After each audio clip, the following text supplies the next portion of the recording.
All right, so welcome, John, to the Zoom room for Thanks. this quite short session. So let's jump into. We'll just go into the manual for teachers, I think, today, which is section 16 of the manual for teachers that asks and answers the question: how should a teacher of God spend his day or her day? So quite a practical question, actually. Every now and then he does that, just has practicalities. Okay, so there we go. Let's share my screen with you.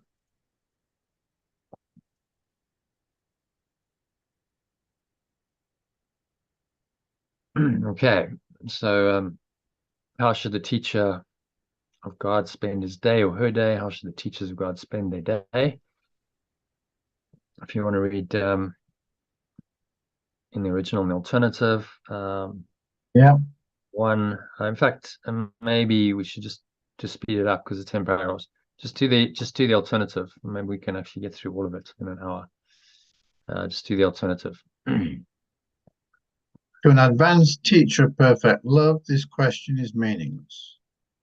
There is no program, for my lessons change each day. Yet I, as a teacher of perfect love, am sure of only one thing: they do not change at random. Perceiving this and understanding that it is true, I rest content. I will be told all that my role with me will find me, so we can learn the lessons for the day together. Sorry, I think I was just editing as we went. Yeah. I'll be told all that my roles should be this day and every day. I will be told all that my role should be this day and every day. And those who share that role with me will find me, so we can learn the lessons for the day together. Not one is absent whom I need. Everyone is sent with a learning goal already set, and one which can be learned that very day. For me, as an advanced teacher of perfect love, then, this question is superfluous. It has been asked and answered, and I keep in constant contact with the answer. I am set and see the road on which I walk stretch surely and smoothly before me. From everyone's teacher, perfect love. This question is superfluous, has been asked and answers, and I keep in constant contact with the answer. I am set. The original is he is set and sees the road. I am. How about I'm set on the road? I'm set on the road. Yeah. On which I walk and see it stretch surely and smoothly before me. I think that's better. Yeah. Okay, just read that from the top in the alternative, just to make sure we got the translations. Okay.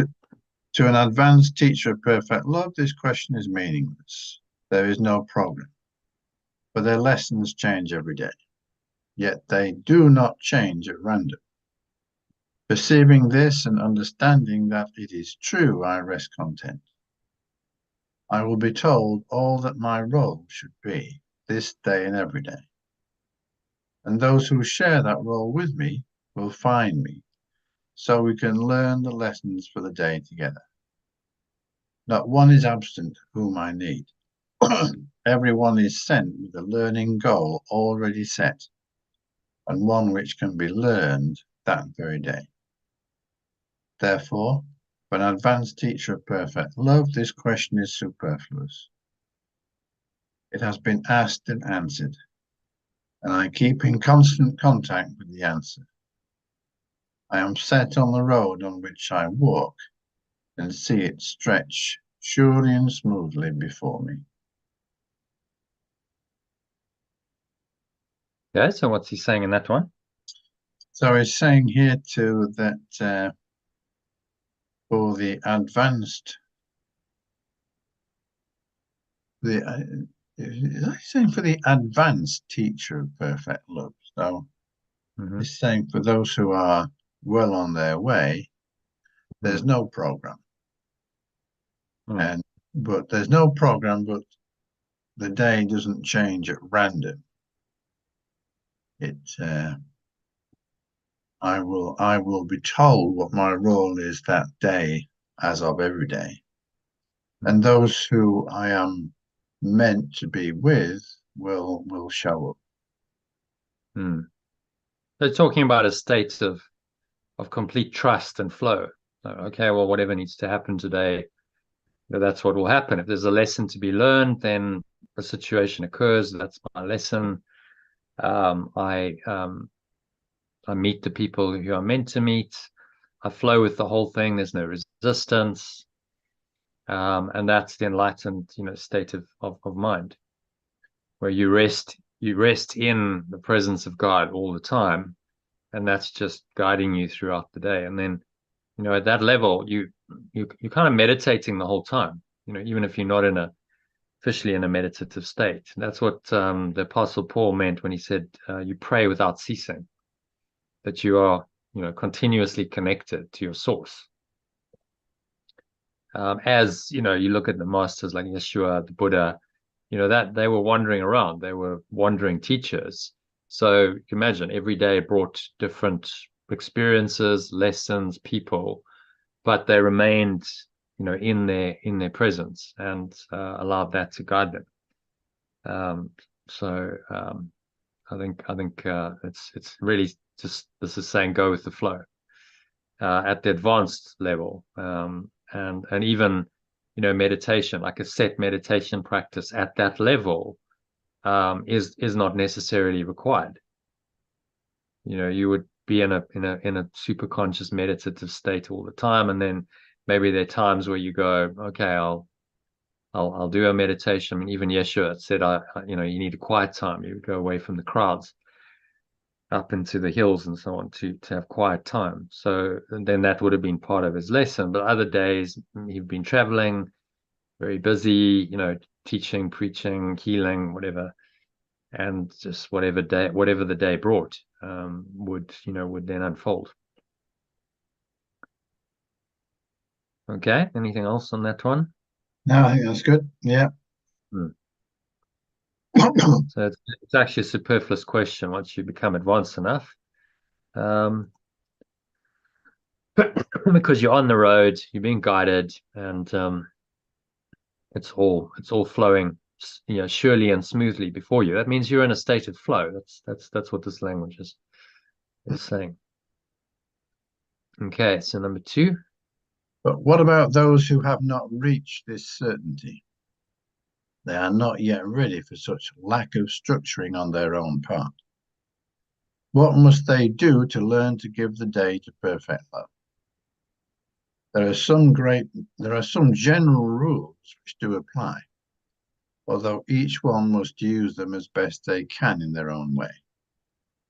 Routines as such are dangerous because they easily become false beliefs in their own right, threatening the very goals for which they were set up.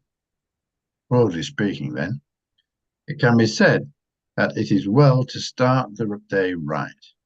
It is always possible to begin again, should the day begin with error. Yet there are obvious advantages in saving time.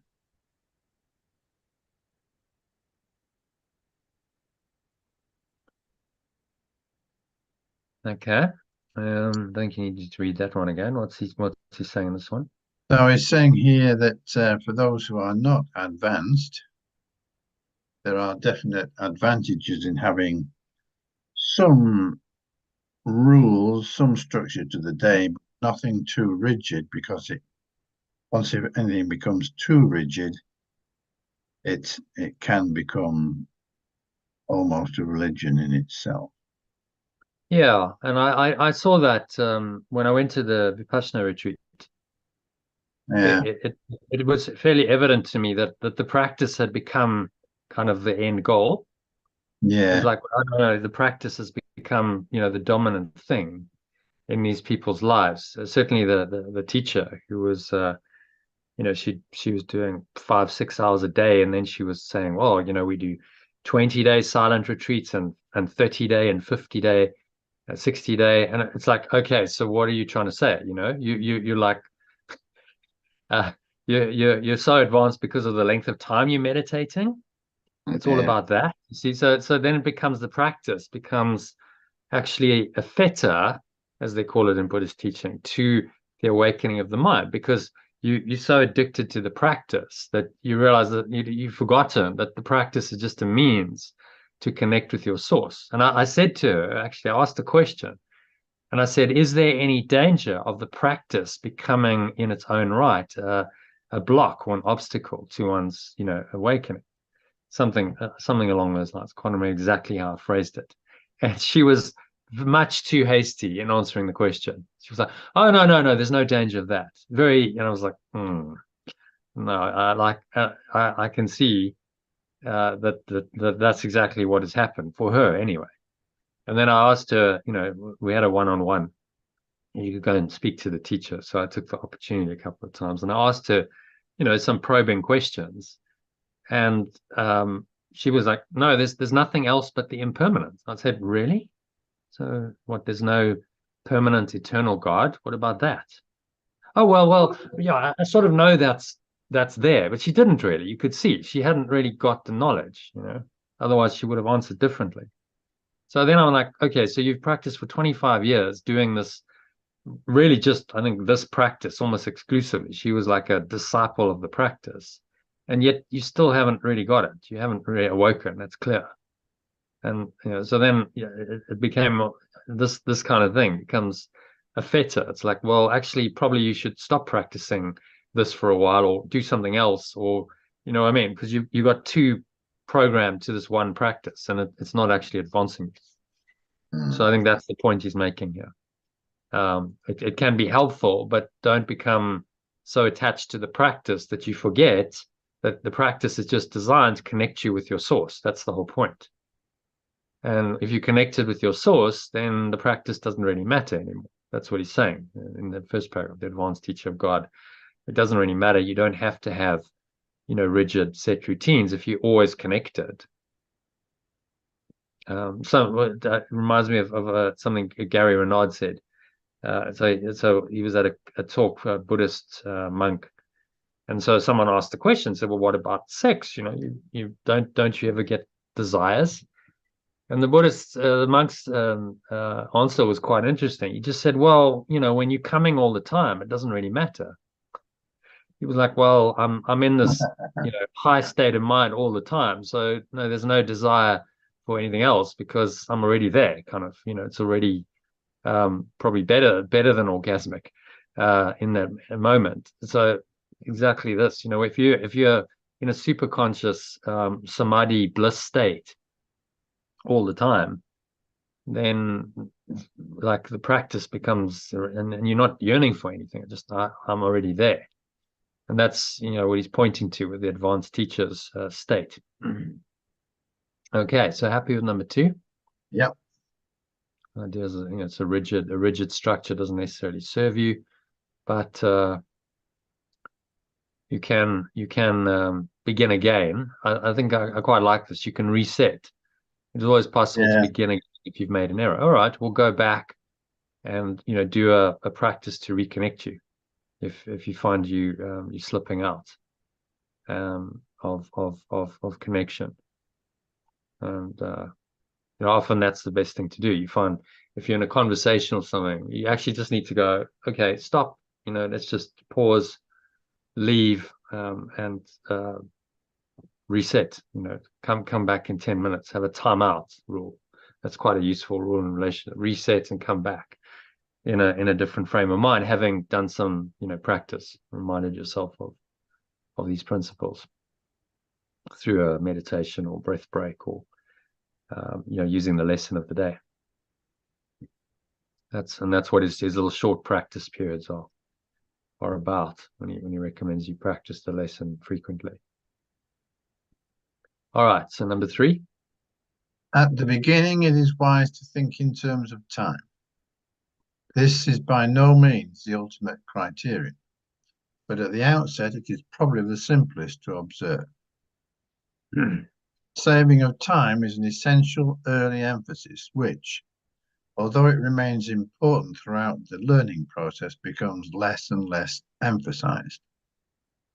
At the outset, we can safely say that time devoted to starting the day right does indeed save time. How much time should be so spent? This must depend on me as a teacher of perfect love myself. I cannot claim that title until I have gone through the workbook, since we are learning within the framework of our course. After completion of the more structured practice periods, which the workbook contains, individual need becomes the chief consideration.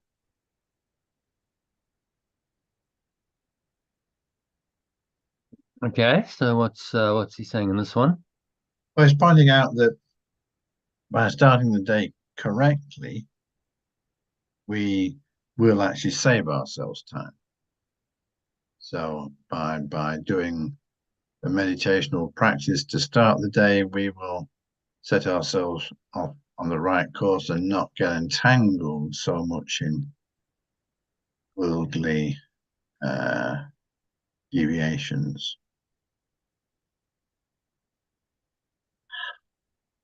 Yeah. Yeah.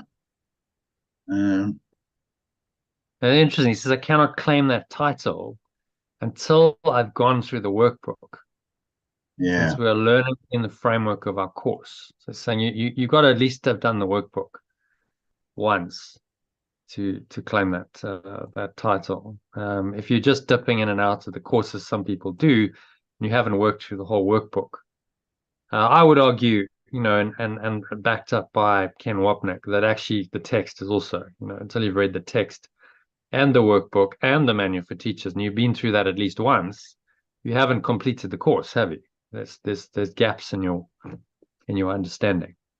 Yeah. Because the workbook and the text are designed to work together. So hence the need for like a structured program, which is exactly what the Art of Letting Go program is. Every day you do a lesson, and every day you read some text. And if you keep doing that for a year, you work through the whole course in a systematic, structured way. And then at a point, maybe you don't need it. I think that's what happened with Sally. She really benefited for a year, and then she was like, okay, I don't feel like I need the structure anymore. I'm happy to just do my own thing and free float in bliss, because she was having long periods where she'd just say, well, I'm not doing anything for hours, and I'm just in bliss, and it's wonderful. And so then you're getting into the advanced stage where the structure's not required anymore. And so that's what happened, which means the program actually worked. Sadly, she left it. Yeah. But that's how it goes. You're not going to stay at grade school forever. You've got to graduate. So, all right. So individual need becomes the chief consideration. Okay. So he's saying, look, start off with the structure that the workbook provides. Practice every day. Do that, and then individual need becomes the chief consideration, and that's going to be different for every person, and you need to be guided in that, and so each teacher of God will come with will work out their own routine, and process that works for them. Hi, Elaine. Hi, John. Oh, hi, Elaine. Welcome. We just dived straight into the manual for teachers today. Oh, We've only great. been going for about 20 minutes.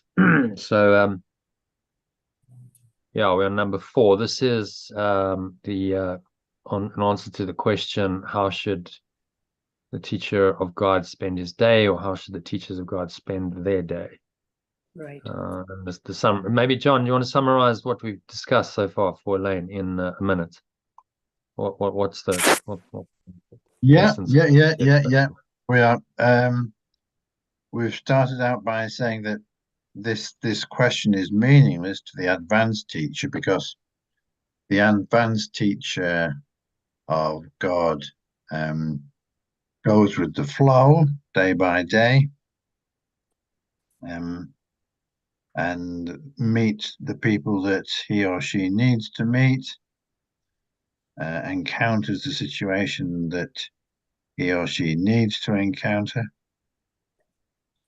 So it's a very flowing situation, whereas for those who are not so advanced, who are on the way, it's important to have some degree of structure, especially with regard to starting the day with starting the day correctly, with an amount of meditation that will depend on the individual, and if the day goes badly, then start again and do the meditation again and restart. Yeah, so a good summary. So, Thank you. Some structure initially, but then and I was just saying, so someone like Sally did the structure for a year, and then she didn't need it anymore, and so she left because she didn't need the structure because she'd become more advanced, which is exactly what he's saying. So the program worked, and initially saying the structure is useful because if the mind is untrained, then it needs a structure to train it and get it into a disciplined pattern of connecting with source. Yeah. Which she was very disciplined over a year. She did 4 or 5 sessions a week, and she was practicing, and then that brought about these experiences of just really blissful being, where she would just sit for hours and be in bliss. It's like, well, then the structure starts. You don't need the structure anymore. It's just starting to spontaneously happen. Okay, so that's a good summary. Do you want to read number 4, Elaine? We're just doing straight into the alternative because I've got to go in about half an hour. So yeah, this course is always practical.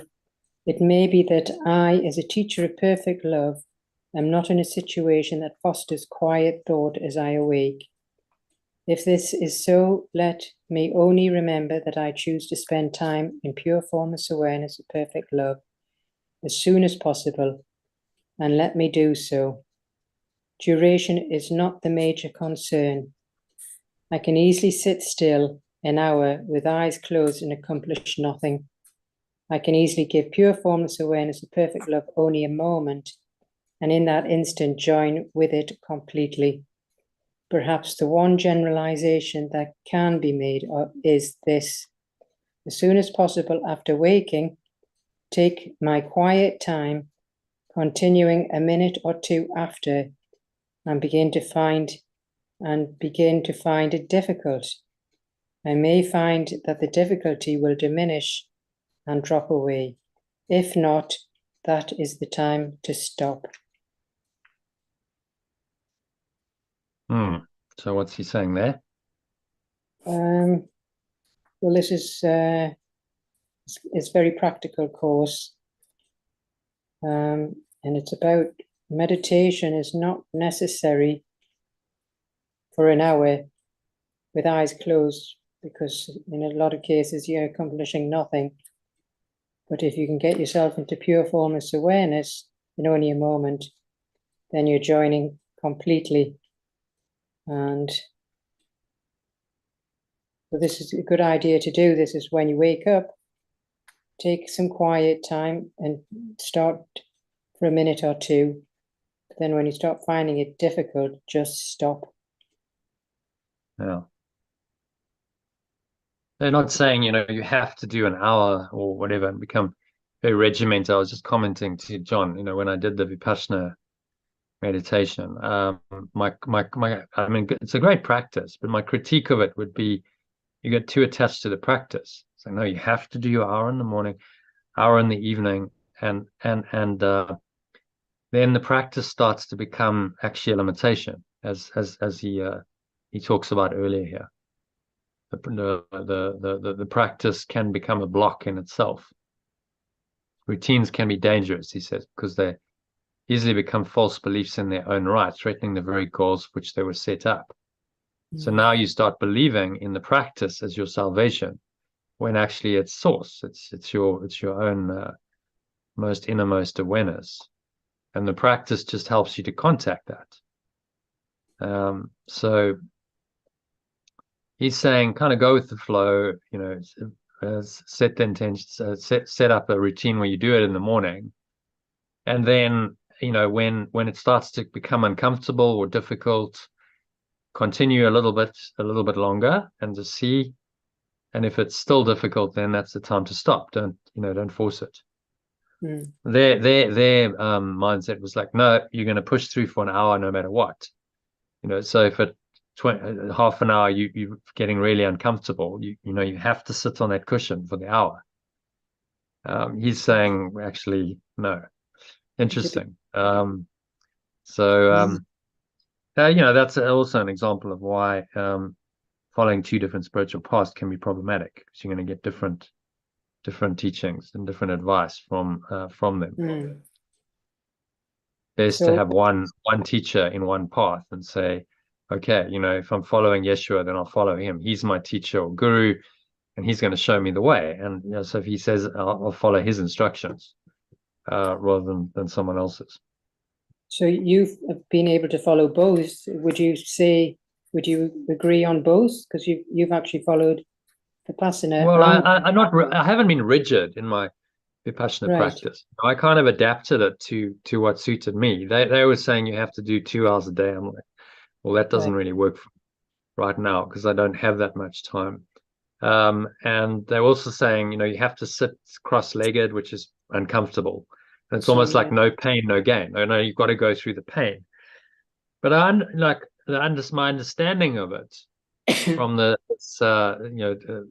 teacher that I spoke to, she said, well, the whole point is to get a flow of energy going through the body. This was in a one-on-one session. I was like, okay, so I get it. You're supposed to really get into the feeling of the energy and let it flow through the body. So then I'm like, well, why, if they want to get into flow, why are they insisting on sitting cross-legged in this very uncomfortable position that blocks the flow of energy in the body?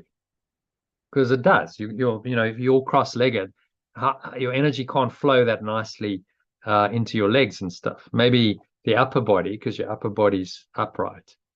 So I went, okay, well, let me experiment lying down and see how that works. If I do it lying down and I'm completely relaxed, then what happens? And they were like, no, that's a no-no, because you fall asleep, and that's like the sin. You can't do that.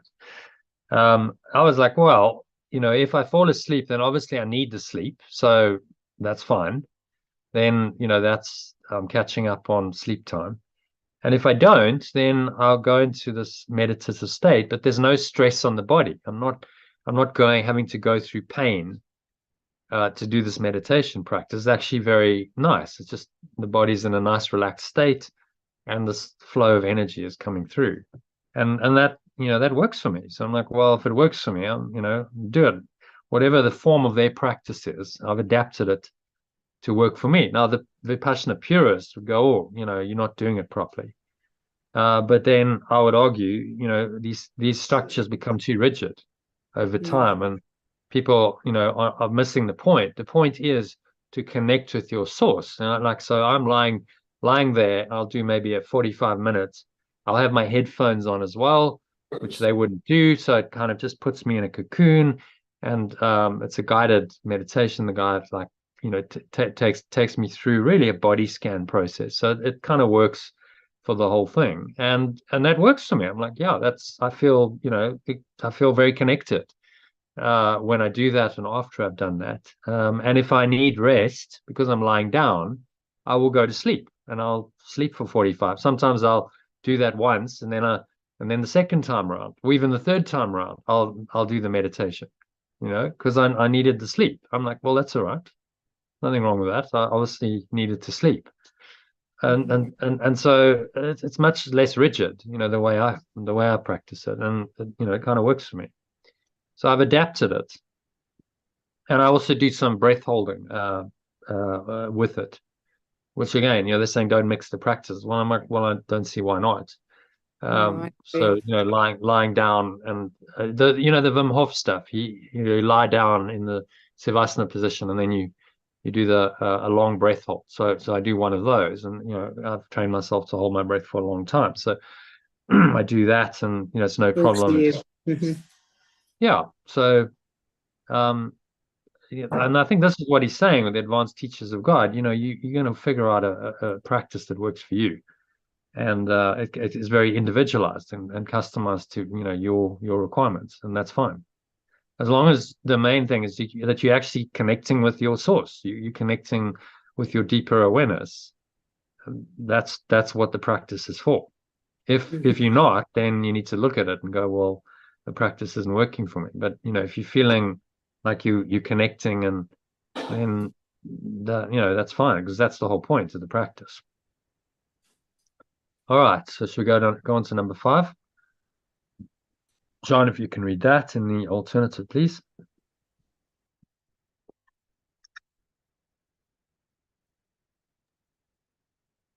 The same procedures should be followed at night. Perhaps my quiet time should be fairly early in the evening, if it is not feasible for me to take it just before going to sleep. It is not wise to lie down for it. It is better to sit up, in whatever position I prefer. Having gone through the workbook, I must have come to some conclusions in this respect. Possible, however, just before going to sleep is a desirable time to devote to pure formless awareness of perfect love. It sets my mind into a pattern of rest and orients me away from fear. If it is expedient to spend this time earlier, at least be sure that I do not forget a brief period, not more than a moment or two, in which I close my eyes and think of pure formless awareness of perfect love.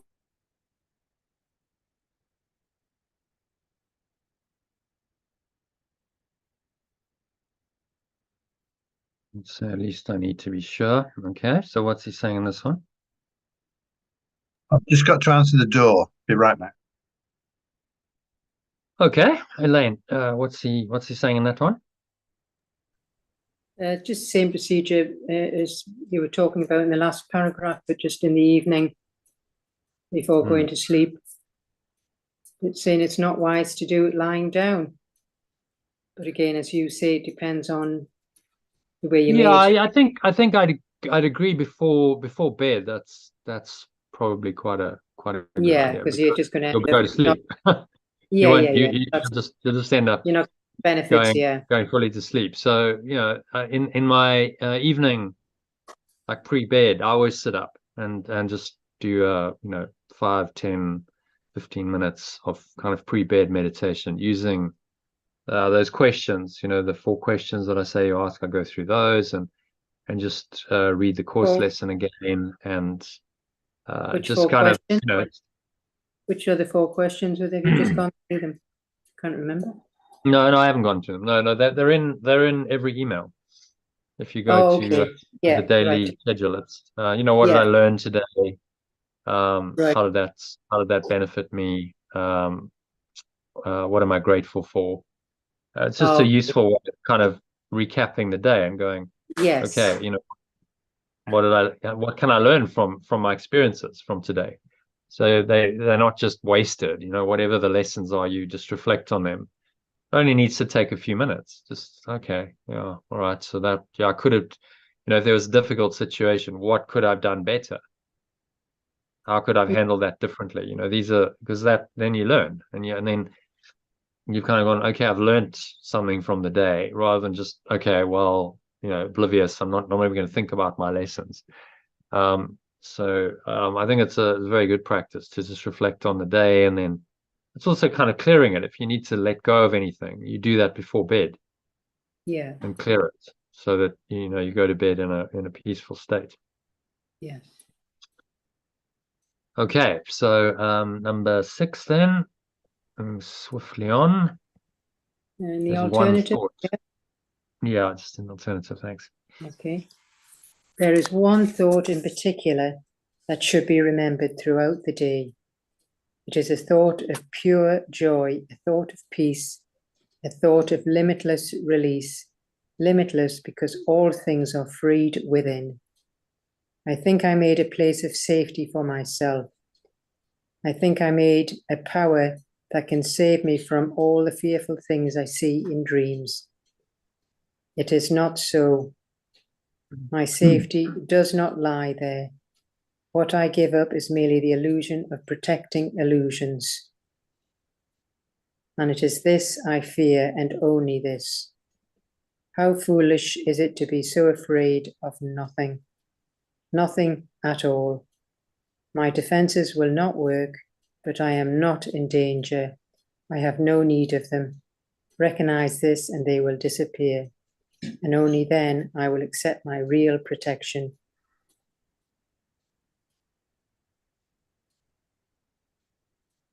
Yeah, so what's he saying in this one?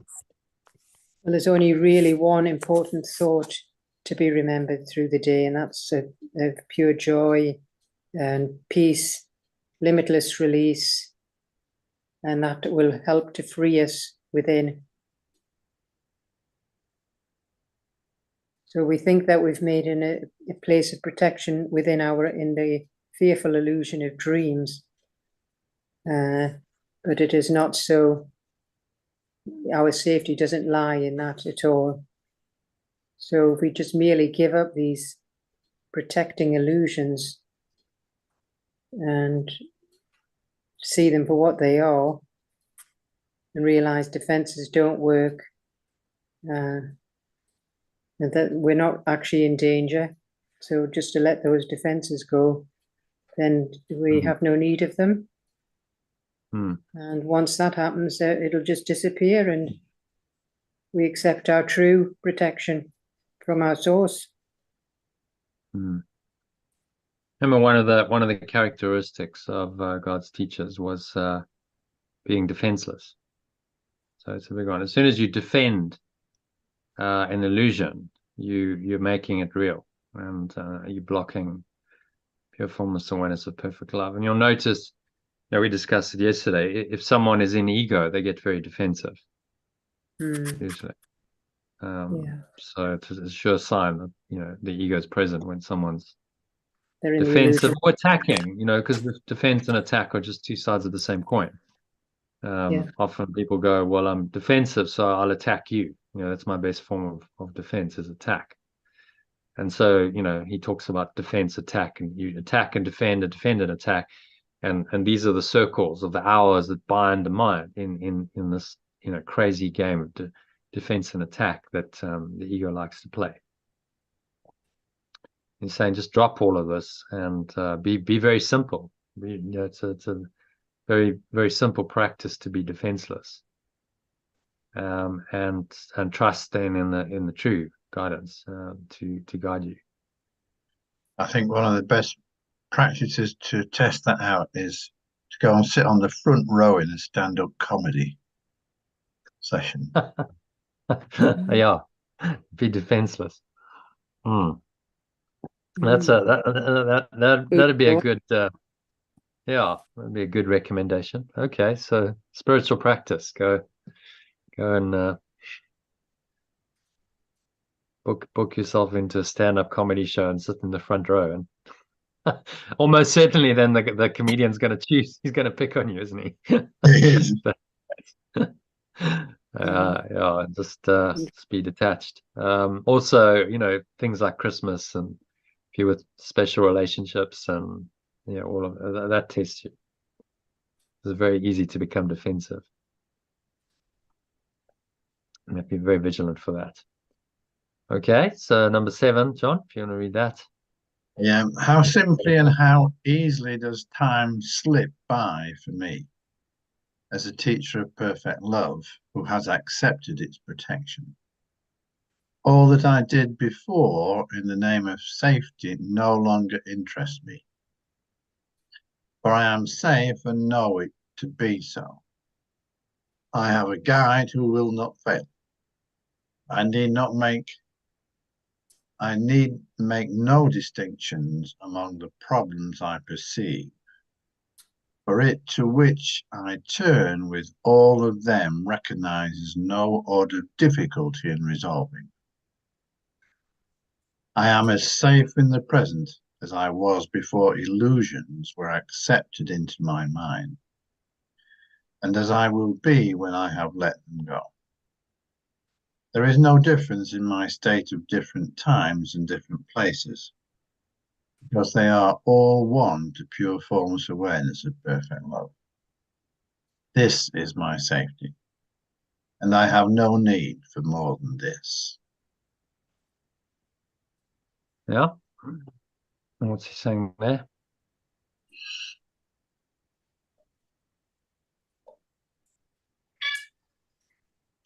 He's saying that is pointing out that for a teacher of perfect love who can enter this state and tune in, time will flow and the feeling will be one of safety and no concern about what might be happening around one. No angst will be encountered. I have a guide who will not fail.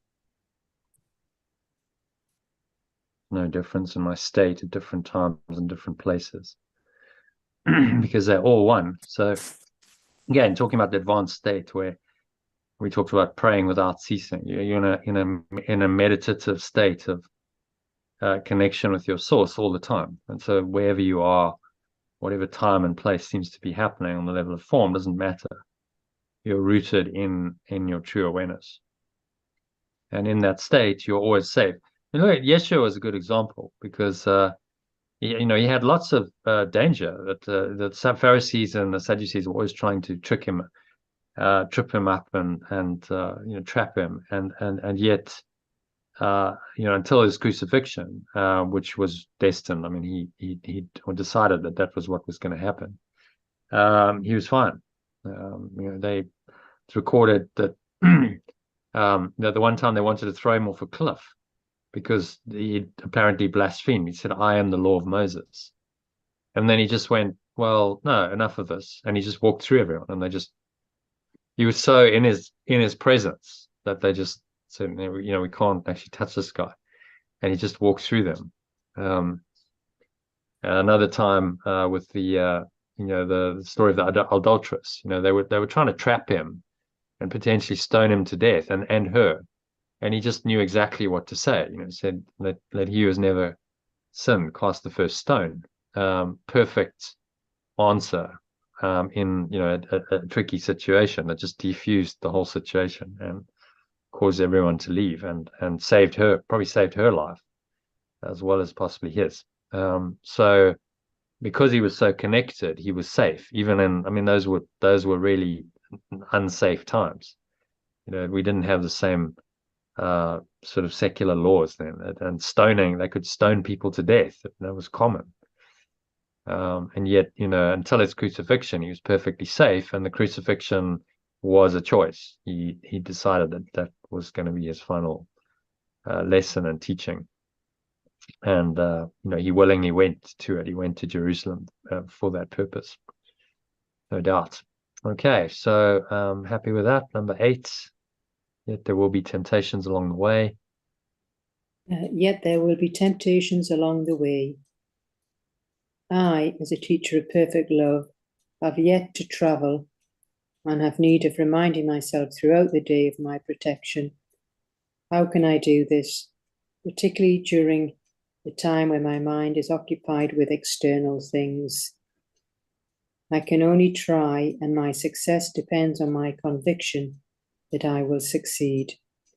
I must be sure success is not of me, but will be given me at any time in any place and circumstance I call for it. There are times my certainty will waver, and the moment this occurs, I will return to earlier attempts to place resilience on myself alone. Reliance. That's reliance. Reliance on myself alone. Do not forget, this is magic. And magic is a sorry substitute for true assistance. It is not good enough for perfect love's teacher, because it is not good enough for perfect love's extension.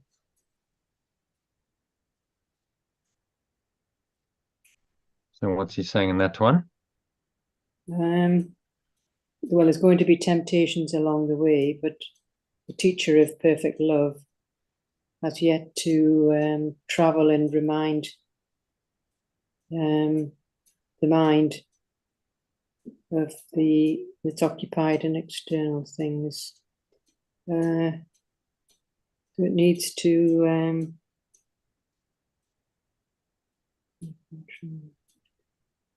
it depends on our success, depends on our conviction to succeed.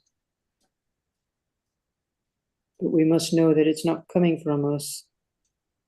And when it's coming from the other, it can happen any time, place, or circumstance. And of course, this certainty is going to waver. But you will just attempt to do what you did earlier and rely on yourself.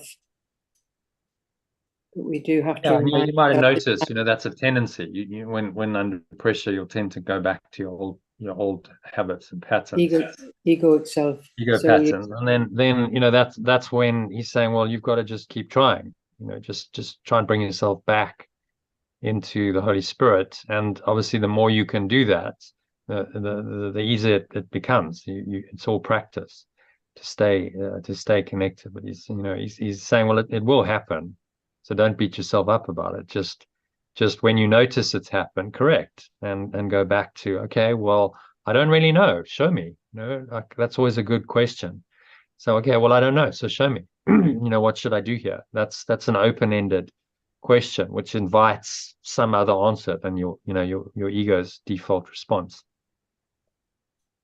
And it's saying, don't be content with your own self-reliance, because it's not good enough for you as a teacher or extension of perfect love.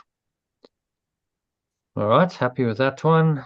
Moving swiftly on into number 9. John, if you can read that, the avoidance of magic. The avoidance of magic is the avoidance of temptation. For all temptation is nothing more than the attempt to substitute another for perfect loves. Another will, another. Should we call it another awareness? Another awareness, or perfect love's awareness. These attempts. That's all we're doing. These attempts may indeed seem frightening, but they are merely pathetic.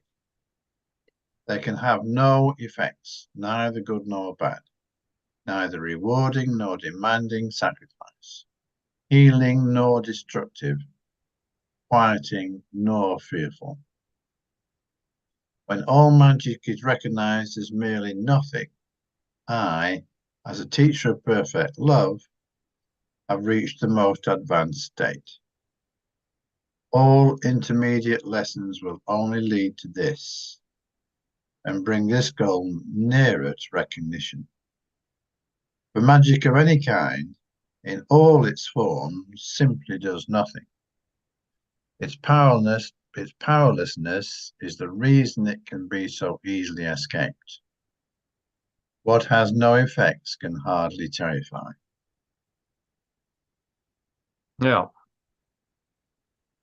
What's he saying there? So he's saying that the way forward is to avoid temptation and to avoid going back to doing our will rather than being in flow. What we do when we're doing our will ultimately has no effect, and ultimately isn't fearful, can't really affect us, but it does do nothing, serves no purpose. We must recognize that all of our own attempts and magic is useless and pointless. And, that's the most advanced stage. Well, so what? Even if it's crucifixion, as in Yeshua's case, so what? It's just magic. So it has no effect on my true awareness. Okay, number 10. Lane, if you can read that one. There is no substitute for pure formless awareness of perfect love. In simple statement, it is the fact that I, as a teacher of perfect love, devote my day. Each substitute I may accept as real can only deceive me, but I am safe from all deception if I so decide. Perhaps I need to remember pure formless awareness of perfect love is with me. I cannot be deceived. Perhaps I prefer other words, or only one, or none at all. Yet each temptation to accept magic as true must be abandoned through my recognition, not that it is fearful, not that it is sinful, not that it is dangerous, but merely that it is meaningless. Rooted in sacrifice and separation, two aspects of one error and no more. I merely choose to give up all that I never had. And for this sacrifice is the state of pure formless awareness, restored to my awareness.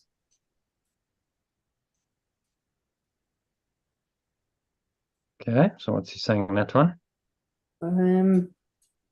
Well, in reality, we need to devote our day to being the teacher of perfect love, and there's no substitute. So each time we accept a substitute, then we're deceiving ourselves, and we think we're safe from deception,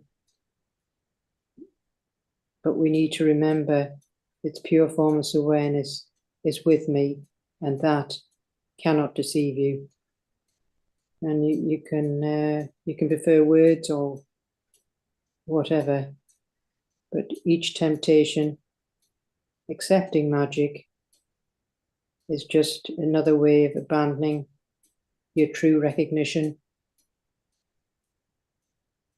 So I merely choose to give up all that I never had. And for this little sacrifice, then you are restored to your awareness of pure formless awareness. Yeah, quite sacrifice. The ego says this is a sacrifice. You're actually giving up nothing. It was never real. So how can that be a sacrifice to give up nothing? Just seems to be something. Okay, happy with number 10. So I think it's the last one, 11. John, if you can read that. It is not an exchange that I want. The world would gladly make it if it knew it could be made. It is perfect love's teachers who must teach it that it can. And so it is teach the world. Yes, who must teach the world that it can. And so it is their function to make sure that they have learned it. No risk is possible throughout the day except to put my trust in magic, for it is only this that leads to pain. There is no will but pure formless awareness of perfect loves. I, as its teacher, know that this is so, and have learned that everything but this is magic. All belief in magic is maintained by just one simple-minded illusion that it works. All through my training, every day and every hour, and even every minute and second, I must learn to recognize the forms of magic and perceive their meaninglessness. When I do not fear them, they will be gone. And so the state of pure formless awareness is reopened, and its awareness can shine again in an untroubled mind. Yeah. Nice. So what's he saying there? So it's saying we're not looking to barter anything with the world, because we just don't believe in magic in any form, because we know that whatever it is, it will lead to pain, and that the only element that we need to focus on is the awareness of perfect loves and being a teacher of that. Yeah. Yeah, pretty simple message, really. All belief. I think the key thing here is that we must let go of all belief in magic in order to be a teacher of perfect love. That's key. Okay, so then there's just a Elaine, because you missed some of it. Do you want to read the summary? Yeah. As an advanced teacher of perfect love, I understand that my lessons change daily, yet they are not random. I trust I will be guided in my role each day, meeting those who share it for joint learning. Each person I encounter is purposefully sent to me learn another lesson. And to help me learn. To help me learn another lesson. For the advanced teacher of perfect love, the question of a program is redundant, as I am continuously connected to and guided on my path home by the remembrance of perfect love. For those not yet certain in their practice, structured routines can be helpful at the start, though they should be wary of routines becoming rigid beliefs. Beginning the day with a focus of perfect love is beneficial, and if errors occur, it is always possible to restart by focusing on this again. Time management is crucial initially, but its emphasis decreases over time. After completing structured practices, individual needs become paramount. Okay, and John, if you can read the rest of it. The course emphasizes practicality. If spending quiet time meditating in the morning isn't feasible, I will aim to connect with pure formless awareness of perfect love as soon as possible. The duration of this practice is less important than its sincerity. Similarly, evening routines are valuable, preferably just before I go to sleep, to establish a peaceful mindset. Throughout the day, I remind myself of my safety in perfect love, recognizing that my defenses are unnecessary and illusory. I am protected by pure formless awareness of perfect love, which remains constant regardless of time and place. I also understand the importance of avoiding temptations to rely on my own strength or magic, which is ineffectual and a poor substitute for the real assistance of perfect love. Recognizing the futility of magic and its foundation in sacrifice and separation helps me to focus solely on pure formless awareness of perfect love. Finally, I acknowledge that there is no substitute for pure formless awareness of perfect love. Temptation is merely an attempt to replace this loving awareness with something else. By recognizing this, I can see the meaninglessness of such temptations and choose to abandon them. so restoring the state of pure form's awareness to my awareness. I understand that my role is to teach this exchange and recognize that my only risk during the day is that I trust in magic.